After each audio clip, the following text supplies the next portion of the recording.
بسم اللہ الرحمن الرحیم الحمد للہ وکفا وسلام علی عباده الذین اصطفى اما بعد الدرس السابع ساتواں سبق۔ یہاں سامعین ہمیں یہ بات سکھائیں گے اسم اشارہ، اور اسم اشارہ وہ ہے جس کے ذریعے سے مشار الیہ کو متعین کیا جائے، یا آپ یہ کہیے کہ اسم اشارہ وہ ہے جس کے ذریعے کسی چیز کی طرف اشارہ کیا جائے۔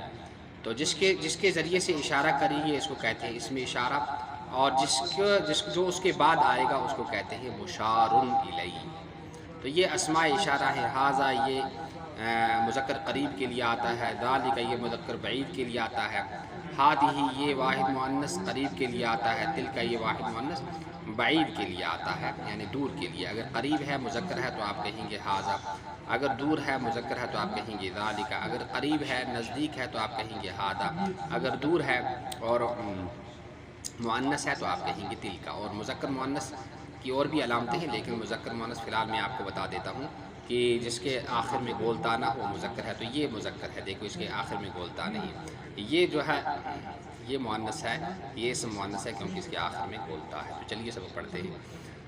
الدرس السابع ساتواں سبق۔ شجر درخت، ایک درخت یا کوئی درخت۔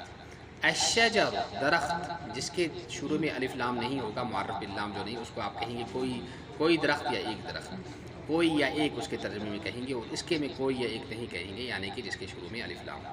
غصن کوئی ٹہنی یا ایک ٹہنی، الغصن ٹہنی۔ فاکہۃ میوہ، کوئی میوہ، الفاکہۃ میوہ۔ الحمام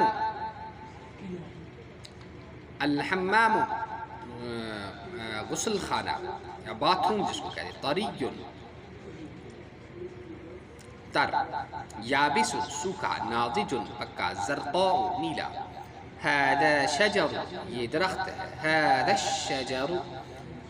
الشجر یہ درخت، یہ مرکب ہے، یہ دونوں مفرد تھے یعنی واحد تھے، یہ بھی سنگولر تھا، یہ مرکب ہے۔ تو یہ جو ہے مرکب ہے یعنی دو لفظ ملا کر یہاں ایک بنا دیا گیا ہے، دو کو یہاں تو ایک کیا۔ ھذا الشجر یہ درخت، ھذا الشجر طویل یہ درخت لمبا ہے۔ تو دیکھیے یہاں جو ہے مبتدا اور خبر دونوں کیا تھی، مفرد تھی یعنی واحد تھی، سنگولر تھی، اور یہاں ھذا الشجر یہ دو لفظ جوڑ کر ان کو جو ہے پھر یہاں پر مبتدا بنا دیا گیا ہے، دو لفظ کو جوڑ کر، اور پھر اس کی جو خبر آتی ہے وہ سنگولر آتی ہے یعنی مفرد اور واحد ہی آتی ہے۔ ھذا غصن یہ ٹہنی ہے، ھذا الغصن یہ ٹہنی، ھذا الغصن طری یہ ٹہنی تر ہے۔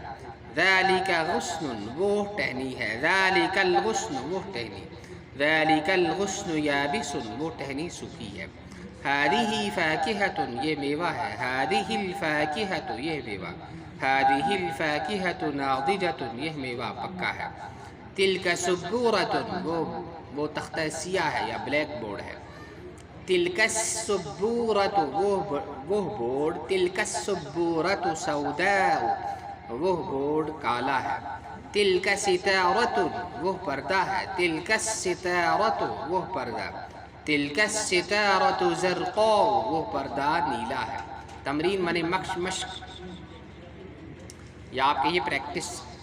ھذا بیت یہ گھر ہے، فی ھذا البیت حجرۃ ومطبخ وحمام اس گھر میں کمرہ ہے اور مطبخ یعنی کچن ہے، اور باتھ روم ہے یعنی غسل خانہ ہے۔ ذالک فصل وہ کلاس ہے، وہ درسگاہ ہے۔ فی ذالک الفصل مدرس وتلمیذ اس درسگاہ میں استاذ اور طالب علم ہے۔ ھذہ حجرۃ یہ کمرہ ہے، یہ روم ہے۔